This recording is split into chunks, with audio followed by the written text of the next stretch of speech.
DAV Hindu school के प्राचार्य सम्माननीय ओपी राय साहब, आर्य समाज सिंगापुर के प्रधान श्रीमान कुलदीप अग्रवाल जी, समाज के मंत्री आदरणीय डॉक्टर राजेश साहब जी, जिनके हाथों में सिंगापुर का भविष्य है, समस्त शिक्षक वृंद, अभिभावक वृंद,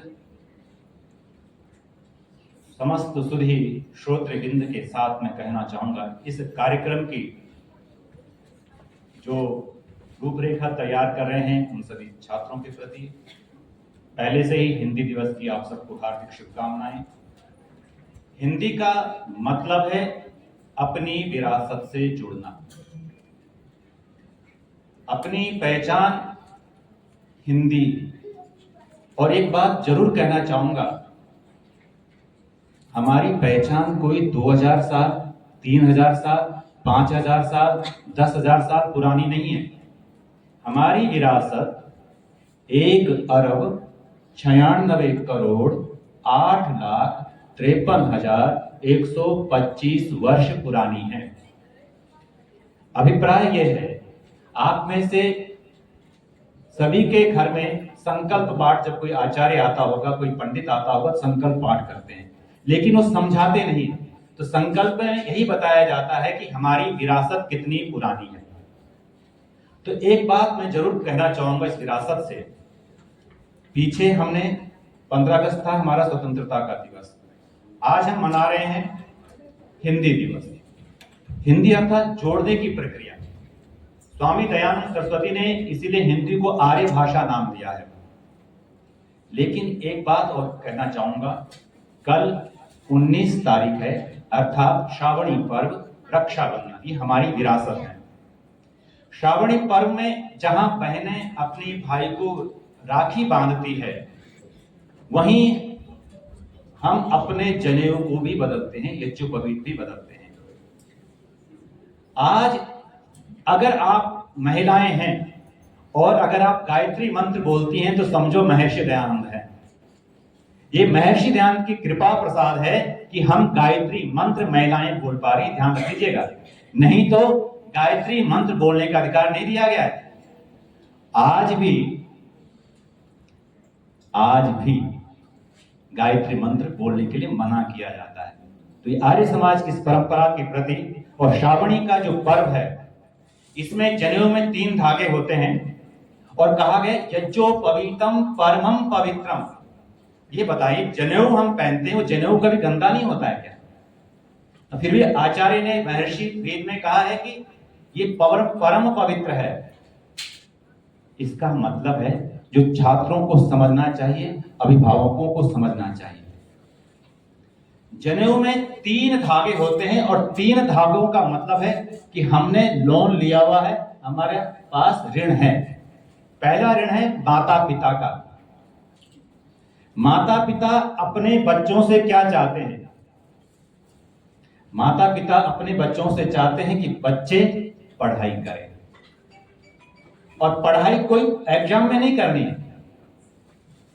आपको नियमित पढ़ाई करनी है और निरंतर पढ़ाई करनी है।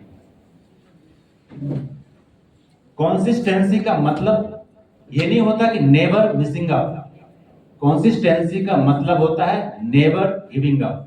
एक दिन भी अगर हम पढ़ाई नहीं करते हैं, पढ़ाई करने का मतलब नहीं है 10 घंटे, चाहे 5 मिनट, 5 मिनट नहीं 2 मिनट, 2 मिनट नहीं 1 मिनट पढ़ना जरूर है।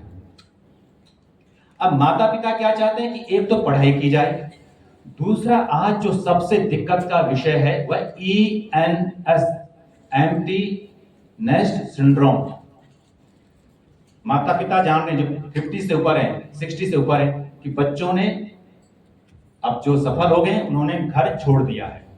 तो ऐसी हालत में माता पिता अपने बच्चों से चाहते हैं कि बुढ़ापे में तुम हमारा ख्याल रखना जैसा ख्याल हमने तुम्हारा रखा है। ये इस जनेऊ का मतलब है। और दूसरा स्थान आता है गुरु का, आचार्य का।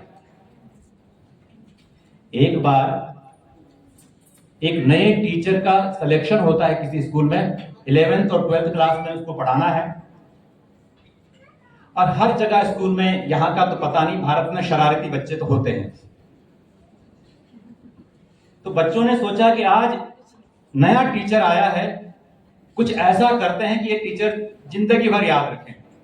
तो शरारती बच्चों ने क्या किया, ब्लैक बोर्ड पर एक वाक्य नहीं, आधा वाक्य लिखा। आप सब लोग ध्यान से सुने, टीचर गधे। क्या वाक्य लिखा? टीचर गधे। नया टीचर क्लास में आया और उसने जैसे ही बच्चों को देखा तो शरारती बच्चे हंसने लगे, लेकिन उस टीचर ने किसी तरह का रिएक्ट नहीं किया, और जब ब्लैक बोर्ड पर देखा तो भी शांत, और वो चौक उठा करके जाता है और कुछ जोड़ता है। टीचर गधे को इंसान बनाते हैं।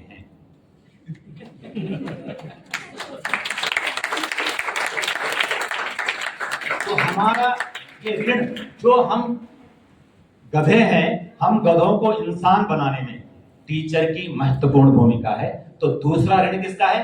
जो 2 धागे टीचर का ऋण है, उसे चुकाना है बच्चों को। बच्चों को समझ में आ रही मेरी बातें? तीसरा नंबर है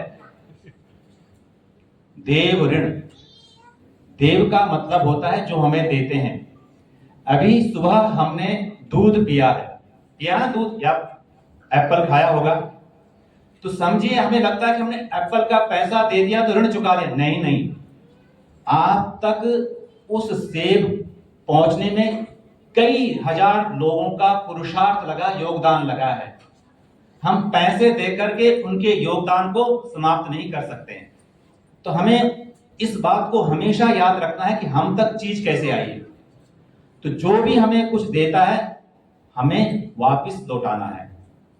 तो मैं एक बात कहना चाहूंगा, हमें श्रावणी का पर्व, जो सबसे महत्वपूर्ण चीज है, 3 ऋणों के साथ साथ भाई बहन के जो मधुर संबंध है, उनको प्रेरणा देता है। और एक बात जरूर कहूंगा, हिंदी दिवस पर हम अपनी विरासत से जुड़े रहें, अपनी विरासत से उतना ही प्यार करें जैसे हम अपने माता पिता से प्यार करते हैं। हिंदी भाषा हमारी संस्कृति, और जैसा कि मैंने आपसे कहा था कि हमारी विरासत 1 अरब, अर्थात 1 के बाद 90 लगाएंगे तो वो होगा 1 अरब नहीं, 1 अरब 96 करोड़, मतलब 2 अरब, इतनी विरासत हमारी पुरानी है। आप सबको पुनः हिंदी दिवस की हार्दिक शुभकामनाएं। ओम शांति शांति।